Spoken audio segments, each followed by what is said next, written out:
Doble ang singil sa pamasahe sa ilang biyahe ng bus sa PTEX. Yan ay kahit pa suspendido ang fare hike. Live mula sa PTEX, nasa frontline ng balitang yan si Gerard de la Peña. Gerard, marami na bang pasahero dyan lalo't Semana Santa na next week?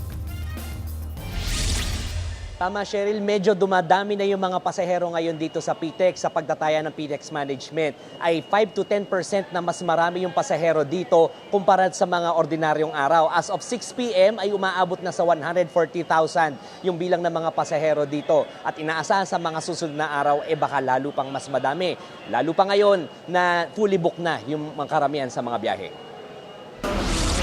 Ubus na ang tiket papuntang Naga sa Bicol mula sa Parañaque Integrated Terminal Exchange o PTEX. Pero may ilang dumadaing dahil doble raw ang iminahal ng pasahe. Kahit mismong si Pangulong Bongbong Marcos na nagsabing wala munang fare hike.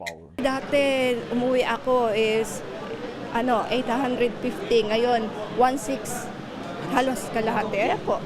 Pero mas okay na raw yan kaysa maubusan ng tiket. Gaya ng ilang pasahero. Ang hirap nga, nakailang na ako, wala daw fully book eh. Malayo pa nga ito eh, 27 pa lang eh.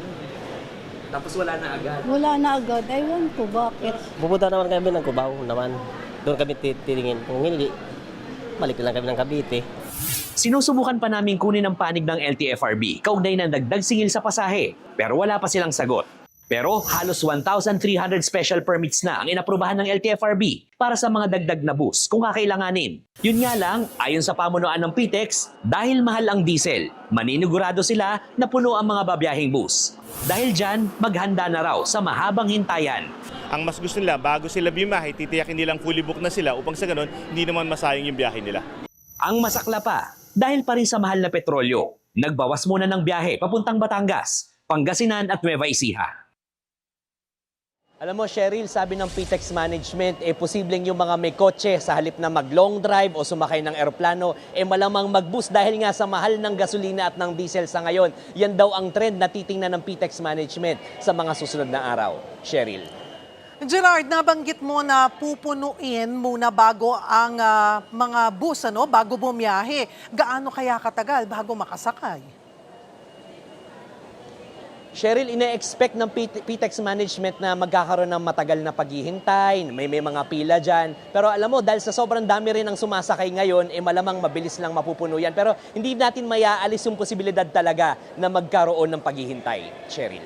Anong parusa ang posibleng harapin ng mga bus driver at operator na nagdagdag nga ng singil sa pasahe?